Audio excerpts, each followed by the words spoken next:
Hola, bienvenidos a esta segunda sesión del evento Industry at the Edge que organiza la compañía Bárbara. Yo soy Esther Macías, soy directora editorial del grupo Foundry. Foundry era el antiguo IDG Communications. Quizá no les suene, pero sí nuestras cabeceras que publicamos como Computer World, CIO o CSO, entre otras. Al principio, en la anterior sesión, se hablaba un poco de la confrontación del mundo OT con el mundo IT, la transformación digital. Ahora lo que vamos a analizar de mano de nuestros participantes en este debate es casos reales de aplicación de la inteligencia artificial en el Edge. Nos acompaña Alejandro Beivide, él es el director de transformación digital de Acciona, Antonio Ávila, responsable de la plataforma IoT de Repsol, Urban Peterson, director global de ventas de Allread, y David Purón, a quien conocéis, CEO de Bárbara, quien ha hecho artífice del evento de hoy. Muy bien, pues como avanzaba, lo que vamos a hablar ahora es de los proyectos reales, ¿no?, que estáis haciendo en vuestras compañías. Pues si os parece, empiezo desde ahí, por ejemplo. Muy bien. Contadnos qué estáis haciendo en vuestras compañías, ¿no? ¿Qué proyectos estáis llevando a cabo de inteligencia artificial en el Edge? ¿Cómo está cambiando vuestro modelo de negocio, etcétera? Muy bien. Hola, buenos días a todos. Desde el punto de vista de Acciona y en concreto de cómo hemos afrontado los retos en los cuales nuevas tecnologías nos pueden servir, es que tenemos que tener algunos objetivos muy claros desde el punto de vista del negocio, de la propia aplicación del negocio, que en este caso es algo muy directo, muy latente, es la optimización de procesos, reducción de costes, mejora en safety, ciberseguridad. Todos estos conceptos realmente tienen una practicidad en la aplicación. En este punto, hace unos cuantos años empezamos a investigar cómo estos pequeños dispositivos con un poder muy ampliado podían ayudarnos. Y empezamos a trabajar en llevar datos, en analizar datos. Empezamos a ver, analizando todos esos comportamientos, cómo esos datos podían llegar a modificar los comportamientos reales. Entonces hemos empezado a trabajar con proyectos que realmente impactan en dosificaciones de químicos, optimización energética, en sistemas de ayuda a la decisión. O sea, estamos utilizando las tecnologías de Machine Learning, de aprendizajes ya más supervisados y de inteligencia artificial en algunos casos con la unión con el sistema de control.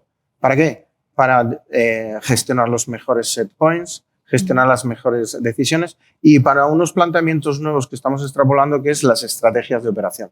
Una de las grandes disrupciones en la operación, en concreto, por ejemplo, en la operación de plantas de agua, es que las plantas de agua desde hace unos cuantos años han sufrido una evolución muy buena, que es que existe una estrategia de operación y la estrategia de operación está por encima de lo que es la propia operación. ¿Por qué? Porque realmente tú puedes llegar a optimizar tus procesos o tu desempeño no directamente enfocado en que la calidad del agua sea la que tiene que ser, sino en minimizar fangos, minimizar reactivos, optimizar el consumo energético. Y eso te lleva a gestionar de una manera muy eficiente con una estrategia. Edge Computing es una tecnología que te permite implantar estrategias de operación. Muy bien, muchas gracias, Antonio. Hola, buenos días a todos, encantado de estar aquí. Pues en nuestro caso, similar a lo que comentaba Alejandro, tenemos diversas iniciativas que nacen de alguna manera de la digitalización, del programa de digitalización de todos nuestros negocios, donde se identifican distintas tendencias tecnológicas, ¿no?, que nos permiten afrontar esas necesidades del negocio, que al final es el elemento principal, ¿no?, y el leitmotiv para desarrollar estos proyectos. Dentro de los negocios en los que nos movemos, pues tenemos el negocio industrial, el negocio comercial, el negocio de exploración y producción y tenemos distintos ámbitos de actuación con esas tecnologías. En el entorno industrial podemos mejorar la eficiencia energética, podemos mejorar también la operación de los procesos y atacar iniciativas safety, de seguridad de las personas y de las instalaciones. Y en el área comercial, más orientado al cliente, donde a través de estas tecnologías, desplegando inteligencia artificial en el Edge, también atacamos iniciativas de eficiencia energética y además mantenimiento preventivo, predictivo, ¿no? También en el caso industrial, ¿no? Mantenimiento predictivo es súper importante y da unos retornos versus el mantenimiento tradicional muy potentes. Entonces estamos aplicando inteligencia artificial, Edge Computing, IoT, todas estas tecnologías con el ánimo de conseguir estos beneficios que detectan y nos transmiten nuestros negocios.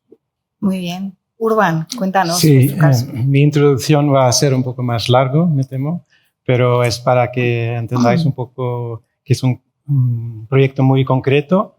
Es Allread y es un software de OCR, ¿vale? Es un OCR nuevo en el sentido de que aplicamos inteligencia artificial y deep learning. Entonces, se diferencia en este sentido a OCRs normales. Todo el mundo sabe que es un OCR, que tienes un documento y tienes que escanearlo para digitalizar los números y los símbolos que están en el papel, ¿no? Es un mundo muy controlado, ¿vale? Porque tienes un documento, no se mueve, es negro sobre blanco, tenemos luz, es muy controlado, ¿no? Pero nosotros queríamos llevar esto a entornos menos controlados, cosas en movimiento. Entonces utilizamos, en vez de hacer una foto, utilizamos un vídeo y analizamos el vídeo. Y entonces también podemos analizar este vídeo en condiciones adversas como falta de luz o bajo contraste en la captación del vídeo.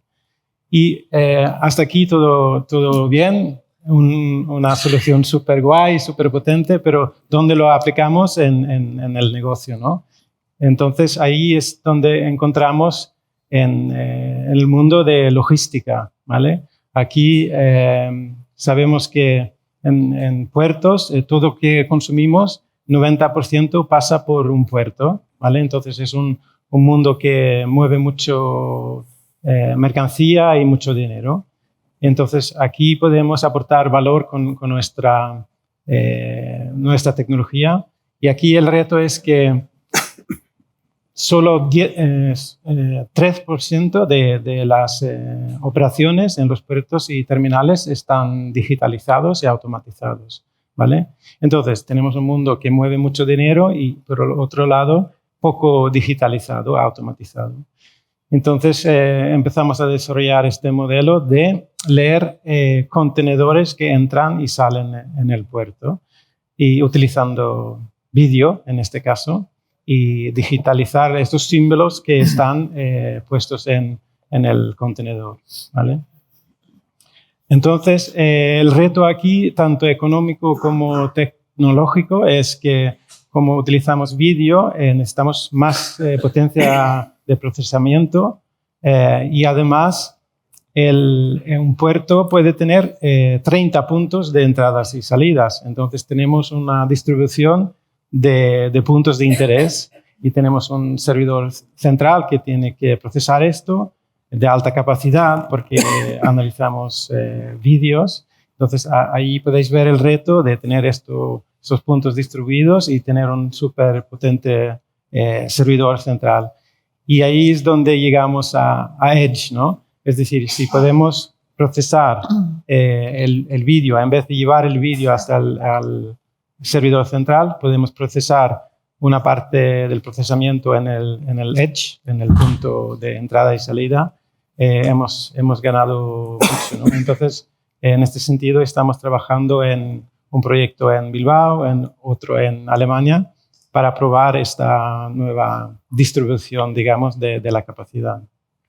Muy bien. David, el último, pero no el menos importante, cuéntanos el proyecto en el que estáis involucrados. Bueno, nosotros en realidad estamos en muchos proyectos involucrados aplicando nuestra tecnología de Edge Computing que permite básicamente pues, ahorrar latencias, ahorrar costes o incrementar la seguridad de los datos, ¿no? Que, como decíamos en la primera sesión, pues todas las compañías hoy en día son orientadas a datos, pero realmente no todas las compañías pueden procesar todos los datos en la nube. Entonces, les estamos ayudando a procesar los datos mucho más cerca de donde ocurre la acción, como os digo, por temas de latencia, de costes, de ciberseguridad.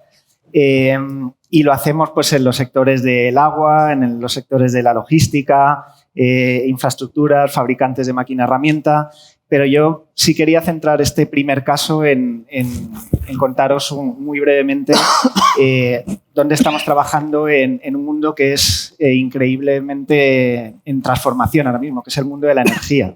En el mundo de la energía, como sabéis, teníamos unos objetivos de descarbonización para 2050, pero ahora resulta que con la guerra de Rusia y con la situación sociopolítica están bajándose 2040, 2030. Es decir, la manera en la que la energía se gestiona hoy en día está cambiando absolutamente, ¿no? Y la clave, en realidad, probablemente lo hayáis escuchado, es en controlar la demanda.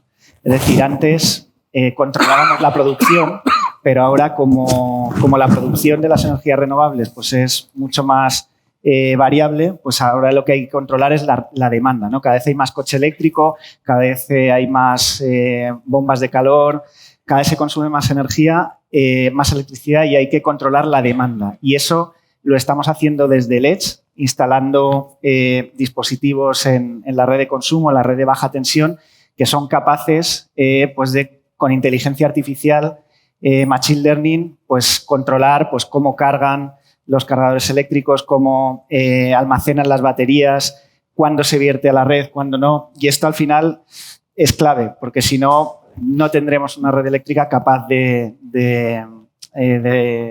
gestionar un poco cómo se está proyectando todo el mundo energético, ¿no?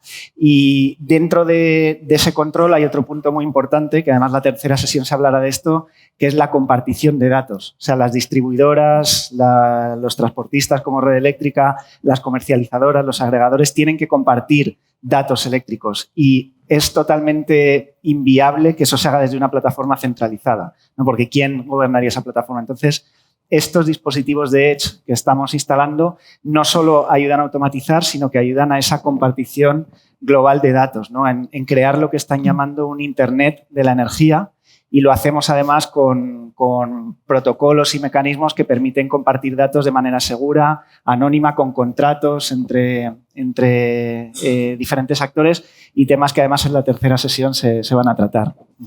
Muy bien. Algunos habéis mencionado un poquito por encima algunos retos que os habéis encontrado en el despliegue de estos proyectos. Me gustaría incidir en la dicotomía típica entre IT y OT.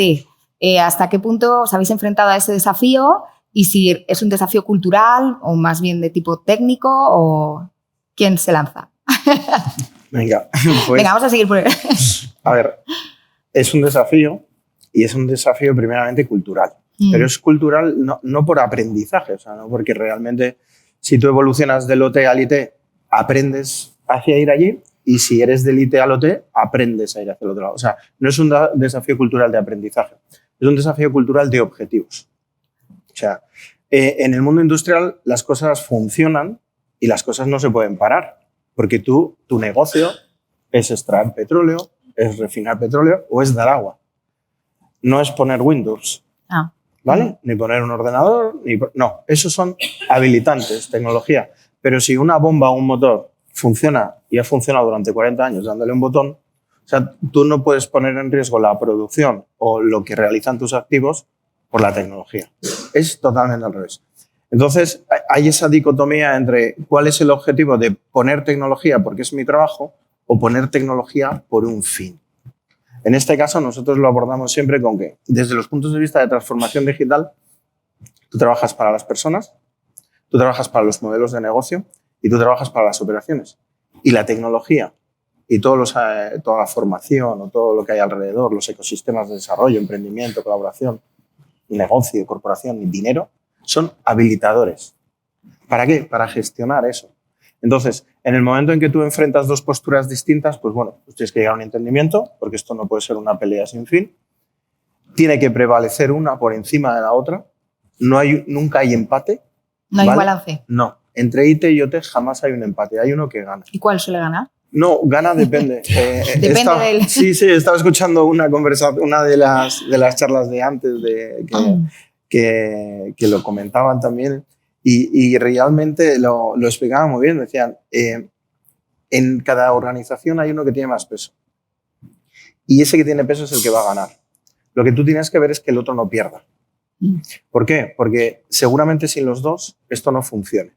Entonces, hoy en día, a nivel corporación, a nivel empresarial, lo que debemos de poner encima de la mesa son los objetivos. Oye, esto tiene que funcionar en 3 meses, tenemos que estar sujetos a que el coste esté por debajo de tal. O sea, si tú pones las premisas de operación o las reglas de juego, es más fácil de entender para todos. Un IT va a entender que las reglas de juego le han cambiado y un IT entenderá que hay unas normas un poco más restrictivas que la libertad absoluta por el bien de que algo funcione. Y yo creo que ahí un poco está la convergencia y la unión. La convivencia. La convivencia, no queda otra. Antonio. Sí, bueno, similar, ¿no? Al final la compañía en su roadmap estratégico identifica una serie de oportunidades, tiene que capturar una serie de beneficios. Entonces, ¿dónde se apalanca ahora, hoy en día, con la transformación digital? En los procesos de negocio se están apalancando más allá de la operación en sí y de obtener vamos a decir, en el caso nuestro concretamente, ¿no? Pues el refinamiento del petróleo, del crudo, etcétera, ¿no? Los productos que vendemos. Más allá de todo eso, eficientar esa operación, conseguir los objetivos de emisiones cero, etcétera, en base a la eficiencia energética. Al final, cuanto menor consumo haces, menos emisiones haces y eso redunda directamente en esos objetivos. ¿De qué manera se está viendo que podemos impactar en conseguir esos objetivos? Mediante la digitalización y aplicando analítica avanzada en el lado de los activos. ¿Cómo mejoras el mantenimiento preventivo o predictivo de esos activos? ¿Cómo mejora la eficiencia energética? Entonces, al final, esta convergencia OT-IT se tiene que dar porque el peso que está obteniendo hoy en día el área de la tecnología de la información o las TI en los procesos de la compañía son muy potentes. Hace unos años no era tanto, ahora cada vez es más. Entonces se tienen que ayudar unos a otros de alguna manera a conseguir esos objetivos. Lógicamente sin poner en riesgo las operaciones, que es un poco lo que comentaba Alejandro. O sea, no podemos simplemente, entre comillas, por eficientar energía o costes, poner en peligro la seguridad de las personas, la seguridad de las instalaciones y la propia operación, ¿vale? Entonces, nosotros tenemos unos objetivos no solamente de emisiones cero en 2050, aunque vayan luego bajando, ¿no? Como comentaba también David, sino también objetivos de cero accidentes. Entonces, la seguridad es fundamental.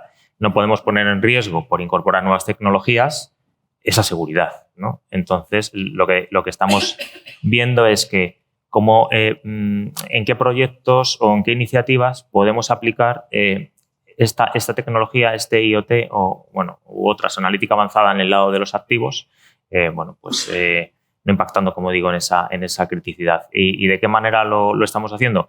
Bueno, pues nosotros tenemos desplegadas una serie de plantas industriales, una serie de refinerías y centros petroquímicos que tienen ya hace muchos años sistemas de control con sensores ya implantados desde hace muchísimos años. Esto nos ha inventado ahora a nivel de sensórica y captura del comportamiento de los activos que suben a los sistemas SCADA y que de ahí, al final suben a los sistemas corporativos, etcétera. ¿Cómo podemos atacar estas iniciativas? De una manera no intrusiva, de momento al menos, desplegando nueva sensórica que no sea crítica, sensórica inalámbrica, que no tenga por qué ser cableada como ya tenemos. Entonces, poco a poco vas entrando con este tipo de iniciativas, vas ganando confianza en el comportamiento de estos proyectos o estos productos que despliegas, obtienes los beneficios esperados y entonces a partir de ahí vas pudiendo hacer esa integración que además viene de la mano también de cómo esos otros players del mundo OT van adoptando también esa tecnología. Porque, habíamos comentado, estos players OT han incorporado sistemas operativos abiertos, han incorporado virtualización, incorporarán plataformas cloud, incorporarán Edge. Entonces, ellos también van incorporando eso. Igual con un cierto decalaje, pero también se va incorporando. Entonces, al final es entrar de alguna manera no intrusiva, no impactando en las operaciones, pero poco a poco ir ganando confianza y, sobre todo, resultados de los beneficios que la compañía ha declarado que persigue, ¿no? Claro, estos jugadores, como decías, tienen que hacer su propia transformación digital, ¿no? Y adaptarse un poco al mercado. Urban. Nosotros somos una empresa muy joven y llevamos solo 3 años y entonces hemos empezado lo que yo decía antes, a poner un control de acceso en un punto, en un puerto, ¿no? Y entonces estamos ahora empezando en la segunda ola, ahora estamos en 11 países, en LATAM y Europa, y ahora los puertos que han empezado con nosotros quieren hacer este despliegue de 10, 20 o 30 puntos, ¿no? Entonces, ahora estamos empezando mirando tecnologías Edge. Para nosotros es más fundamental, es más hacer un proceso manual a digital, ¿no? Es el primer paso, como decía antes, ¿no? Que solo 3% de los puertos tienen estos procesos digitalizados y automatizados. Entonces, estamos un poco en la previa del segundo paso, ¿no? David, ¿vosotros veis la problemática que comentábamos en vuestros clientes también? Bueno, la problemática, yo no lo llamaría problemática, es un reto, en realidad es algo que la convergencia de todo, de personas, de departamentos, de empresas que vienen de un mundo informático y de un mundo industrial tiene que ocurrir y efectivamente es un reto cultural y está ocurriendo y además solo puede ocurrir si formamos ecosistemas y nosotros pues colaboramos, por ejemplo, con empresas como Schneider o como Ormazábal en el mundo eléctrico, que son fabricantes tradicionales industriales que ven que tienen que meterse aquí.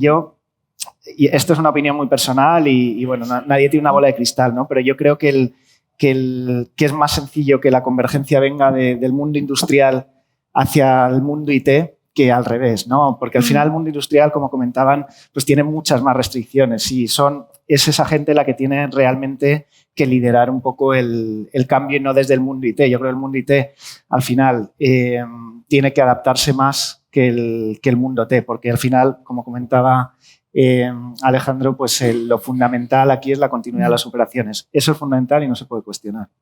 Otro desafío es la ciberseguridad, ¿no? Estos entornos muy cerrados, los entornos OT, bueno, pues con la digitalización se abren al mundo y los riesgos se incrementan y las amenazas. ¿Esto cómo lo vivís en vuestras compañías? Pues se vive en algunos casos como una especie de guerra fría, una incertidumbre. Sabes que el enemigo está ahí, pero a veces no sabes cómo defenderte.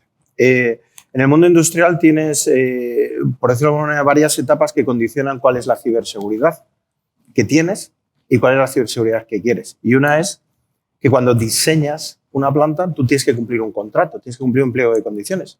Si en el pliego de condiciones no está especificado cómo ha de ser la instalación, que no es tuya, que es de otro, pues tienes cierta dificultad para cambiar cosas para que la planta sea más cibersegura. Por decirlo de alguna manera, todas las plantas tienen una puerta de entrada, pero nadie te especifica cómo ha de ser la cerradura.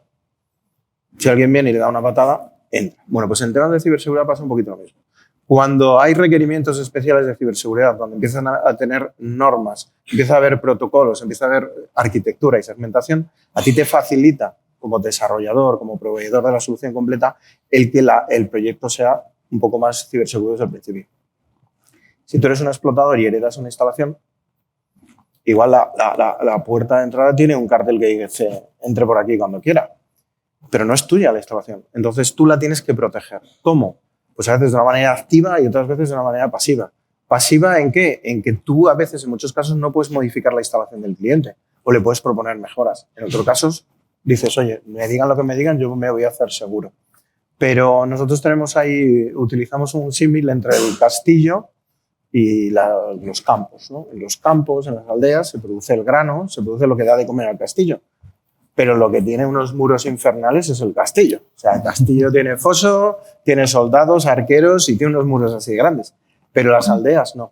Entonces yo creo que en el tema industrial muchas veces las aldeas, nuestros sitios, nuestras plantas, están un poquito menos seguras que el castillo. Entonces tenemos que ir cambiando un poquito esa orientación. Es un reto costoso, es un reto de dinero, pero a veces no es dinero. También en algunos casos es hacer cosas, políticas, protocolos, es papel en muchos casos. Vamos a hacer con estas cosas, vamos a impedir esto. Entonces, es un reto muy grande, es importantísimo porque está en prioridad en todas las conversaciones, con lo cual todos somos conscientes. Incluso estamos contratando a gente experta en ciberseguridad OT para que poco a poco vayan encontrando su sitio. Y cuando alguien ponga en duda la operación o la continuidad de la operación, también sea por un riesgo asociado a la ciberseguridad. Con lo cual, en ese momento le tendrán más en cuenta y seguro que evolucionamos mucho más rápido. Es que, si me permitís, mira, Sí. nosotros hicimos un estudio que además está público y descargable, que es la guía de ciberseguridad que lo hemos actualizado ya en 2021 y en 2022, y de infraestructuras críticas, el 75% de las compañías admitían haber sufrido ataques a su infraestructura crítica, ataques que normalmente se separan, ¿no? Pero cada vez con estas tecnologías IoT, Edge, estamos abriendo más agujeros, es así, y hay superficies de ataque. Y lo que sí que está viendo también es una convergencia de normas. Hay una norma que es la IEC 62443, que ya es la normativa que se está convirtiendo en un estándar de ciberseguridad para interconectar entornos IT y OT. Entonces, yo creo que es fundamental que las compañías cuenten con expertos y que se siga este tipo de normativa, porque si no, bueno, ya hemos visto ataques en plantas de agua en Estados Unidos, en centrales nucleares, y realmente esto puede llegar a ser un problema si no se controla. Sí, en nuestro caso igual, tenemos diversificadas todos los accesos a las distintas redes que tenemos en las plantas industriales, con lo cual pues, el mundo OT está ahora mismo, podríamos decir, en una burbuja y securizado en la medida en que las arquitecturas de referencia y los equipos de ciberseguridad de la casa, pues en base a las normativas asociadas, como comentabas, a estas infraestructuras críticas, nos dictan qué tenemos que hacer y qué no. Entonces, de esa manera, bueno, sabes que estás cumpliendo, ¿no? Al menos con esas recomendaciones o con esos estándares, ¿no? que tienes que implantar o garantizar, ¿no? Entonces, bueno, es cierto que ahora con el tema del Edge, claro, estás abriendo más elementos de ataque, como comentabais, pero puedes desplegar esos elementos en distintas zonas de las distintas redes de la diversificación que haces en las distintas plantas industriales, ¿no? Por ejemplo, para casos de monitorización no tienes por qué desplegar esos Edge o ese IoT en la capa de control. Puedes desplegar a una capa superior que está a otro nivel de securización. O sea, quiero decir, dependiendo del caso en el que nos movamos o la iniciativa, podemos aplicar esos elementos en un sitio o en otro, con lo cual estará más o menos securizado, va a estar en cualquier caso, pero cumpliendo con esas normativas de operación en el ámbito industrial, ¿vale? Entonces, nosotros identificamos el tipo de iniciativa que es y dónde debería aplicarse o no aplicarse estos elementos que puedan impactar o no en esa seguridad. Pero al final tienes que cumplir con las normativas y con las arquitecturas de referencia de ciberseguridad, ¿vale? Para garantizar que lo haces correctamente. Implica repensar, ¿no? De nuevo toda la estrategia, entiendo. Sí, para nosotros es importante porque al final analizamos vídeos y en estos vídeos aparecen personas también y hay que ir con mucho cuidado con estos datos, ¿no? Y además, en el caso de que tenemos nuestro sistema en los 30 puertas y tenemos un ataque en nuestro software, separa el puerto y es un catástrofe. Entonces, tenemos que tener muy, muy claro cómo protegernos contra ese tipo de ataques en nuestro software, en el núcleo, pero también en la transformación o transición a otros sistemas, ¿no? Como enviamos ficheros o a otras bases de datos, por ejemplo, ¿no? Sí, además no es lo mismo simplemente monitorizar o capturar información que el actuar sobre los activos o actuar sobre sistemas de control. Entonces, eso es donde radica el mayor peligro, ¿no? En cuanto a la operación, me refiero. Bueno, estamos en una sesión de negocio y el tema de los costes entiendo que es importante, ¿no? ¿Y cómo vendéis este tipo de proyectos a las áreas de negocio de vuestras organizaciones? Miro para allá. Pues sí, y realmente es una premisa que a todos los que podemos dedicarnos un poco al mundo más de creación, de ideación tecnológica, nos suelen recordar. Pero nos suelen recordar desde un punto de vista que yo creo que no es necesario que nos lo puedan recordar, que nos lo suelen recordar, porque realmente lo tenemos muy presente. Yeah. Pero está bien que nos lo recuerden. Nos dedicamos a un negocio y los negocios tienen que ganar dinero o tienen que persistir en el tiempo o tienen que estar preparados para los cambios, para las disrupciones, incluso algunas tecnológicas, para sobrevivir. Nosotros, ¿cómo podemos vender nuestras mejoras o nuestras propuestas? Primero, hablando un idioma que te entiendan. Si te van a entender en EBITDA, hablas en EBITDA. Si te hablan en horas, hablas en horas. Y si te hablan en euros, hablas en euros. Esto es súper importante porque a veces eso es un diálogo estúpido, porque uno habla de una manera, otro habla de otra, tú dices que mejora, tú dices tú que mejoras y yo me gasto lo mismo, es más, me gasto más. Dice, no, pero tú te lo ahorras en esto, dice, pues eso no está en mi cuenta de resultados. O sea, realmente tienes que enfocarlo desde el punto de vista del negocio, primero tener muy claro tus interlocutores dónde están. Como es un negocio hay cuenta de resultados, pero la cuenta de resultados que tú vas a impactar es la de otro. Con lo cual, el interlocutor que tienes que tener, tienes que estar seguro de que ese interlocutor te compra el mensaje y te compra la cuenta de resultados. Porque si no, tienes que ir al otro, al de la cuenta de resultados. Y luego el cómo explicarlo, una vez aterrizado, es decir claramente qué hace y generalmente contar poco cómo lo hace. Sí, porque no eso, le vas diciendo, hemos implantado un proyecto de Edge Compute, de integración. No. Los has matado. Resultado, ¿no? Los has matado. O sea, realmente el tiempo mejor empleado es en el que demuestras que una premisa tecnológica con un desarrollo de la empresa o de una empresa, de la que sea, de tu ecosistema, funciona y da esto. No cómo lo has hecho, cómo entres a valorar la tecnología, por qué lo elegiste o los aspectos más técnicos, generalmente no aportan valor en esta fase del proyecto. Entonces, centrar tus mensajes claros, cortos, en el mismo idioma, a las personas adecuadas y que realmente seas capaz de monetizarlo. Da igual si son horas ahorradas, monetiza esas horas. Y sobre todo, que te vayas muy bien preparado los deberes.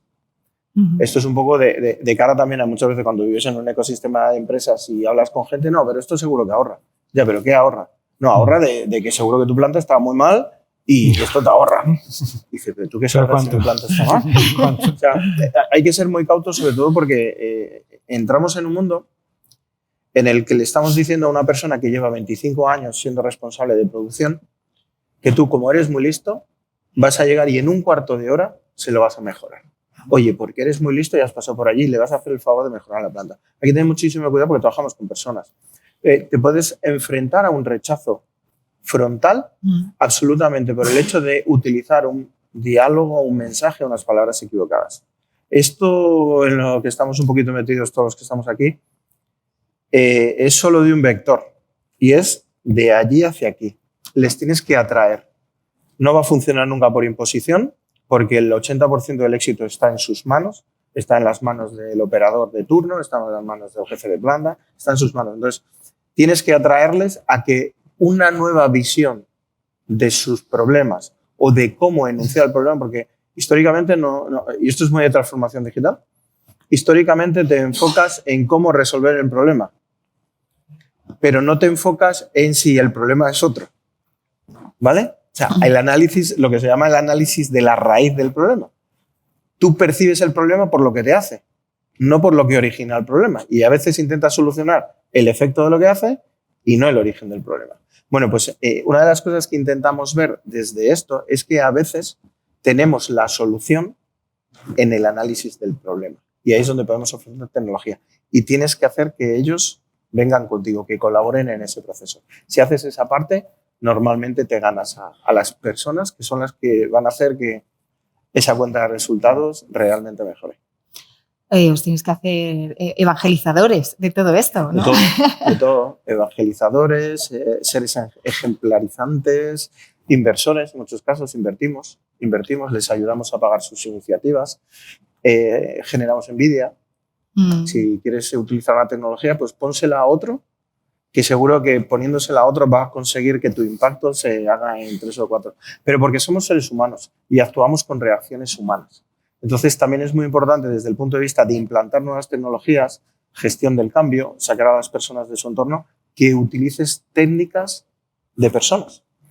Y ampliando ese campo, realmente eres capaz de implantar nuevos desarrollos tecnológicos o nuevas disrupciones. Muy bien, Antonio, ¿cuál es vuestra visión? Antes comentábamos además que desplegar esa tecnología requiere otra vez, pues eso, poner infraestructura, ¿no? Sí. Que con el paso a la nube parecía que no, ya no necesitamos infraestructura, pues ahora sí con el... Sí, o sea, entonces, ¿cómo defendéis esto? El caso de negocio es fundamental, o sea, ahora estos proyectos que van a habilitar esta captura de información de los distintos activos vía sensórica, etcétera, pues requieren de implantar dispositivos, adecuar redes que igual no estaban lo suficientemente adecuadas para comunicaciones inalámbricas, por ejemplo. Como digo, desplegar dispositivos, toda esta infraestructura, al final es un coste inicial para el lanzamiento de los proyectos que con el viaje a la nube pues, nos habíamos olvidado, o con toda la infraestructura que ya tenemos desplegada en red de control, que de alguna manera cubre en gran medida los objetivos de los negocios. Entonces, tú dices, yo tengo ya desplegada mi sensórica en red de control, tengo mi sistema de control, tengo mi planta funcionando, eso ya lo tengo, eso no es un coste de inversión, sí es un coste de operación, pero ya lo tengo ya no tengo coste de inversión. Ahora requiere de un coste adicional de inversión para adecuar todo esto que comentamos, entonces tiene que salir muy bien el caso de negocio, o sea, tiene que haber un beneficio claro que no penalice, que no sea penalizado por estos costes, ¿no? De CAPEX o de inversión y luego el de operación, ¿no? Entonces, bueno, pues este es uno de los elementos claros, es tener un caso de negocio claro donde el beneficio de alguna manera no se ponga en entredicho por el coste inicial de todo este despliegue, ¿no? Eso es una de las cuestiones. Y luego, bueno, pues yo creo que fundamental es en todas las organizaciones trabajar como un equipo. O sea, al final, OT, IT, pero somos todos la misma compañía. Entonces, trabajar en colaboración, de modo colaborativo, no en modo competición, no en modo desconfianza, sino al revés, generando confianza. Entonces, generas confianza. Nosotros hemos lanzado pruebas de concepto, vamos a decir, donde tampoco se les ha repercutido costes, ¿no? Pero si tú vas viendo el valor, luego ya cuando salen los proyectos, ven el valor y ven la confianza que trabajas en modo equipo. Yo creo que eso pues es beneficioso para todos, ¿no? Para la compañía en general, en base a conseguir los objetivos de compañía. No objetivos de OT ni objetivos de IT, sino objetivos de compañía. ¿Vale? Yo creo que es la manera. Sí, un poco en la línea de Alejandro, ¿no? De que nosotros trabajamos normalmente con ahorro de costes financieros, pero también ahorro en operaciones, pero también mitigar riesgos, ¿no? de transformar un proceso manual a un proceso automatizado, ¿no? Entonces, aquí tenemos que hablar un idioma con el director financiero, otro idioma con el responsable de operaciones y el tercer con el de seguridad, ¿no? Entonces, es importante saber hablar con ellos y construir el caso de negocio en nuestro caso, sobre estos tres ejes, ¿no? También lo que vemos mucho en nuestro negocio vendiendo a nuestra solución OPEX, es un software, entonces es un modelo OPEX a una industria que está muy acostumbrado a comprar CAPEX, ¿no? Entonces, hacer una inversión inicial y hacer un mantenimiento sobre esta inversión inicial.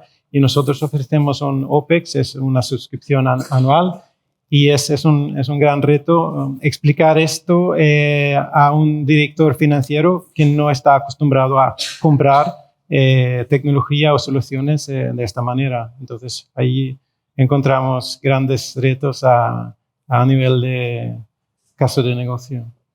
David, en vuestro caso, ¿cómo convencéis, no? A ver, nosotros, al final, yo creo que la clave está en preguntar mucho. Los vendors, nosotros estamos en el lado del fabricante, tendemos muchas veces a llegar allí y contar lo que tú haces, que en realidad, como decís por ahí, da absolutamente igual. Es como si tú llegas con una caja de herramientas a una casa y empiezas, mira, yo con esta llave inglesa, mira, aprieto tuercas, y con este destornillador, mira, ves, esto es un tornillo así. ¿Qué más da todo eso, no? La cosa es tú qué problema tienes, que se te ha roto el lavabo, ¿no? Pues yo te lo puedo arreglar y da igual cómo, da igual si es IoT, si es tal. Entonces nosotros lo que tratamos siempre es de preguntar mucho en cualquier reunión, sobre todo en las reuniones iniciales, dónde está el problema, dónde está la posible mejora. Y construir un poco juntos ese caso de negocio, ¿no? Y yo creo que aquí estamos todos un poco para construir y no para aplicar tecnología, sino para identificar problemas o puntos de mejora y mejorarlos. Según Gartner, en 2024 se adaptará de forma masiva el Edge. ¿Creéis que esto será así?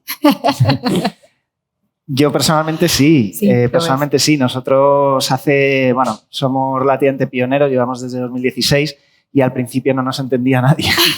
Al principio íbamos a las reuniones y Y cuando contábamos un poco lo que podíamos hacer o cómo podíamos ayudar, la gente no entendía, ¿no? Pues muchas veces decía, no, yo es que eso ya lo estoy haciendo con mis PLCs industriales, tal. Y sin embargo, todo esto ha cambiado muchísimo y ahora hay gente, bueno, pues como Alejandro, que realmente están trabajando en tecnología Edge, que entienden lo que es el poder correr un modelo de inteligencia artificial en un dispositivo que está en una planta.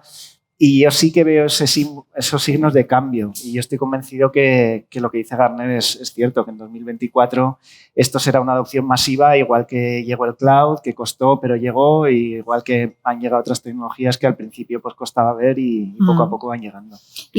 De hecho, sí, un inciso. Sí, nosotros vemos distintas velocidades en los distintos tipos de negocio, ¿no? Como comentaba antes. Nosotros en el negocio comercial, que tiene una mayor adopción, ya tenemos desplegadas en todas las estaciones de servicio de Repsol el Edge o los Edge, ¿no? Edge Computing con toda la captura de información y no solamente captura de información, sino actuación sobre esos elementos, ¿no? Sin embargo, en el mundo industrial, pues también estamos desplegando el Edge, pero como decíamos antes, con esta divergencia o no convergencia tan sencilla o tan clara, pues es más, más reticente, ¿no? Entonces, nosotros observamos dos velocidades distintas dentro de una misma compañía, donde tenemos un despliegue que podríamos decir anticipándose a ese 2024, y otro ritmo, ¿no? Para el mundo industrial que podría a lo mejor encajar más con ese 2024, ¿no? Pero en el mundo comercial lo tenemos bastante avanzado ya a día de hoy. Sí, bueno, es una buena puntualización, porque yo la estadística que he visto de Gartner es la introducción del Edge en el mundo industrial. Edge Computing en realidad, claro. Netflix, por ejemplo, sirve sus contenidos desde data centers que están muy cerca tuyo y ese es Edge también. En las estaciones de servicio no tienes la problemática de los sistemas de control, redes de control y el mundo OT. Entonces es distinto. Estamos hablando de ese 2024, yo creo que se refiere siempre al core de la industria. Sí. ¿Y cómo pueden ayudar al impulso del Edge en entornos industriales el desarrollo, ¿no? Que está teniendo pues, la inteligencia artificial, pues, IoT, ¿no? 5G, todo esto, ¿cómo puede impactar? Te puede ayudar, y además va ligado un poco también a la anterior pregunta, en que hoy en día necesitamos que la tecnología, más que brindarte soluciones, te brinde modelos de negocio. Y eso es uno de los principales dinamizadores, porque realmente cuando tú pones la tecnología, lo tratas como un habilitador. Pero si cuando plantas encima de la mesa un modelo de negocio, cambia un poquito el paradigma, ¿no? Si en el Edge Computing que desarrolla un proveedor, que desarrolla alguien, y es muy buen equipo, y es especialista, otro pone sus desarrollos, sus aplicaciones, que es muy bueno, pero otro pone las de su producto que te va a vender y está conectado ahí, realmente esta idea que teníamos todos del ecosistema empieza a tener sentido. Porque dices, no es que tenga un ecosistema porque nos juntamos 5 personas y nos llamamos por teléfono. Es que yo, en mi desarrollo de hardware, pongo tu desarrollo de software y lo mantengo en tus casos de uso que tienes un modelo de negocio y que el que cobra el dinero es ese. O sea, realmente ese ecosistema empieza a brindar sentido. Entonces, ¿cómo te enfrentas ahora a ese reto realmente? Pues que si el Edge Computing escala, que escalará, porque la propia filosofía del Edge Computing es 1 a n. Tú no pones un Edge Computing para poner 2, para luego poner 3. Tú pones un Edge Computing para probarle. Lo validas con 10, o como antes comentó Carlos, lo validas con 120 o 150. Y una vez que validas 150, despliegas 2000. O sea, va a N la evolución del Edge Computing. Y es normal, porque si no, estarías haciendo proyectos. Me voy a un sitio, luego me voy a otro, luego me voy al otro. Pero justamente el Edge Computing viene a revolucionar eso, ¿no? Nosotros pensamos uno de los desarrollos tecnológicos más importantes que tenemos encima de la mesa, queremos enviarlo en una caja de cartón. Caja de cartón, 5.000 kilómetros para allá, conecta en el puerto RJ45 y dale al run. ¿Vale? Si hacemos eso, podemos mantener un montón de instalaciones conectadas de manera cibersegura con aplicaciones que puedan ser gratuitas o de modelo de negocio asociado. Podemos cobrarle a clientes a los cuales no les operamos las plantas, pero les podemos optimizar y podemos empezar a descubrir los siguientes modelos de negocio. ¿Por qué? Porque estaremos tomando información. Entonces, todo lo que se nos abre por delante es impresionante. Entonces, todas estas tecnologías, 5G, podemos conectar un dispositivo en 5G si no tenemos internet, un módem. Temas, yo qué sé, robótica colaborativa, realidad aumentada, cámaras especiales, impresión 3D. Si es que todo necesita un ordenador o un microcontrolador potente, ¿por qué no una aplicación? Fíjate, nosotros uno de los principales desarrollos que estamos teniendo y que tenemos que desarrollar bien es un módulo de estadística. Sencillito, estadística. ¿Por qué? Porque un módulo sencillo de estadística te ayuda a ver las cosas. Y en muchos casos no necesitas un modelo de Machine Learning, necesitas un módulo de estadística. ¿Pero qué es lo que ocurre en el día a día de muchas operaciones? Pues que salvo que te dediques a ver números y no a dar agua, no vas a ver los números, vas a dar agua. Entonces, ese caso es muy reiterativo en muchos modelos de negocio y estaría asociado a una app que corres en un edge computing y dices, te lo regalo. Entonces empiezas a aterrizar en algo que se llame freemium, premium, por suscripción, por app, por gigas, Empiezas a hablar en otros términos y ahí estás aterrizando un modelo de negocio, que es donde yo creo que el edge computing va a revolucionar todo, que en sí mismo estamos delante de otro modelo de negocio. Por cierto, nos encontramos en un entorno bastante incierto, antes lo comentábamos, una situación compleja a nivel económico, geopolítico, con la inflación galopante, la crisis energética, la guerra de Ucrania, todo este cóctel, esta tormenta perfecta, ¿cómo va a impactar en este tipo de proyectos? Bueno, yo creo que está impactando porque nosotros hemos detectado en todo este tránsito, en este periodo de tiempo tan incierto, olas. Estamos detectando olas, ¿no? Oleadas. En un momento dado tienes muchas iniciativas, en otro momento dado pues los negocios se piensan más el abordarlas o no, y entonces, bueno, pues es un poco, tenemos que ir adaptándonos a todo este vaivén, ¿no? de iniciativas en base a las situaciones que vamos viendo y sobre todo también un poco de lo que se espera que pueda pasar más adelante, ¿no? Hay cierto temor a cómo vamos a estar dentro de un tiempo, entonces eso nos está impactando de alguna manera, ¿no? No tienes una línea ascendente regular o algo claro que puedas más o menos gestionar de una manera fácil, sino que tienes que ir adaptándote a todas estas situaciones, ¿no? Que sobre todo padecen nuestros negocios, ¿no? Sí, no, en general transformación digital es un cambio y si hay amenazas de peores tiempos, los cambios cuestan aún más, ¿no? de implementar. Entonces, nosotros, en un caso muy concreto, teníamos un negocio casi cerrado en Alemania con un cliente y han dicho que no es el momento ahora, justamente en Alemania. En cambio, estamos expandiendo en LATAM, donde no hemos visto la crisis tanto. Así que intentamos diversificarnos un poco para enfrentarnos de esta situación. Yo creo que en realidad depende mucho de la industria. Como os comentaba, nosotros trabajamos con diferentes verticales y sí es cierto que hay verticales que están echando un poco el freno de mano. Hay otros como el energético que en algunos puntos, no en todos, pero sí en algunos puntos la crisis pues está acelerando. O sea, yo creo que crisis siempre, bueno, pues a veces es sinónimo de oportunidad, pero bueno, lamentablemente sí que hay ciertos mercados que están en absoluta recesión y donde nosotros, pues un poco como os ha pasado a vosotros, se han visto los proyectos y las inversiones frenadas, pero en otros acelerados. O sea, que yo tampoco me podría mojar a decir si esto va a tener un impacto muy global en el sector tecnológico. Yo creo que va a depender mucho de qué mercado. Los fondos, así que me comentéis rápido porque ya son casi la hora. Los fondos europeos, bueno, ¿qué impacto creéis que pueden tener en el impulso de este tipo de proyectos? Y bueno, también me gustaría que hablarais, sobre todo tú, quizá David, sobre el rol que tiene que tener España, ¿no? Para potenciar compañías innovadoras, españolas, como la vuestra. A ver, yo creo que el tema de los fondos europeos es, o cualquier fondo de innovación, los europeos, los PERTES o lo que venga, o CEDETI, yo creo que es importante porque al final encontrar esos casos de negocio muchas veces es complicado y requiere probar y requiere innovar y requiere fallar y te das muchas veces con un muro y necesitas tener esa red, ¿no? Y de ese colchón que te permita pues, innovar con cierta garantía. Nosotros pues, tenemos proyectos, por ejemplo, el proyecto Misiones con Iberdrola, con 12 millones de financiación, pero es cierto que si no se hacen con orientación a negocio y a una futura escala, es dinero tirado por el sumidero.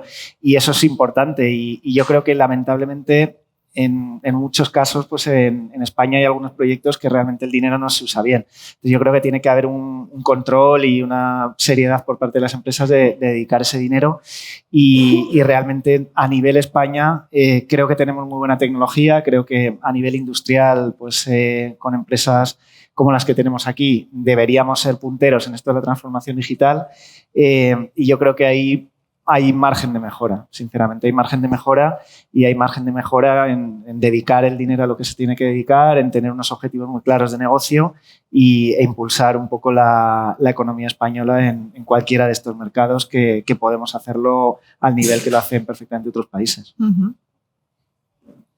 A ver, todas las ayudas siempre son bien recibidas y sobre todo las ayudas que puedan alinearse con los objetivos, tanto empresariales como de desarrollo, ¿no?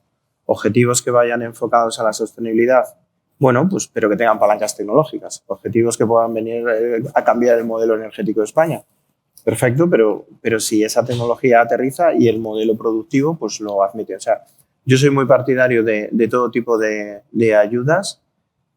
Me gustaría un poquito más que se profundizara un poquito más en el detalle de cómo y el para qué y con un poquito más de control y rigor en ese aspecto, pero totalmente favorable a que las empresas, de hecho no las empresas como tal, sino incluso te diría muchísimo más los emprendedores, muchísimo más el ecosistema de startups, el que tenga una idea, el universitario, o sea, a acceder a ese tipo de fondos, incluso fondos que te permitiesen ayudarte a formarte más, porque, o sea, creo que la educación es la base absoluta del conocimiento posterior y el acceso de ciertas empresas a financiación de un estilo debería estar totalmente muchísimo más normalizado. O sea, no podemos pretender esperar a que venga un PERTE para digitalizar España. O sea, tendríamos que estar todos los días encargados en nuestra mente de que, aunque sea con 200 euros, tengo que digitalizar mi puesto de trabajo. O sea, las pymes hoy en día, el principal proyecto que tienen, me parece que están llevando las cámaras, es Conecta Pyme, que es ponerles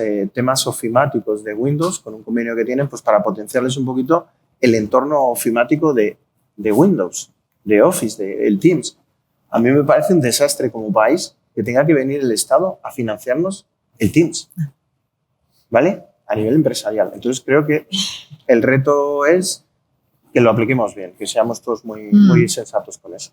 Yo muy rápido, eso en mi experiencia lo considero un acelerador de alguna manera y que además nos permite conocer qué otras cosas podemos incorporar a nuestros casos de uso, a nuestras tecnologías que ya manejamos o tendencias tecnológicas. Entonces, yo lo veo positivo, independientemente de que luego la gestión no sea tan, bueno, pues tan directa o, ¿no? o el retorno ese no sea tan directo o aplicable directamente a las iniciativas que tú has detectado o por la cual estás participando en esos consorcios, ¿no? En esas ofertas públicas o europeas. Pero yo lo considero un acelerador y interesante para también darte visión de qué otras cosas puedes incorporar en tus casos de uso, en tus procesos, etc. Sí, yo creo que acelerador es la palabra clave. Nosotros, por ejemplo, tenemos ayudas. Hay una organización que se llama Puertos del Estado, donde conectamos nosotros con puertos y ponemos en marcha proyectos de innovación financiados. Y acelerador en el sentido de que hemos empezado hace 3 años. Hace 2 años empezamos con el primer cliente en España y ahora estamos en 11 países en 2 años. Quiero decir que y no hubiera sido posible sin esa ayuda, ¿no? Lo podemos hacer sí, pero tarda más tiempo, por supuesto. Muy bien. ¿Alguien en el público tiene alguna pregunta antes de dejar marchar a estos 4 primeros espadas? ¿Alguien quiere comentar algo? ¿No? Hay ganas de café ya. Pues nada, pues muchísimas gracias por compartir vuestros proyectos reales en inteligencia artificial en el Edge, algo muy pionero, muy puntero y un ejemplo, ¿no? Para todos. Gracias. Muchas gracias. Gracias.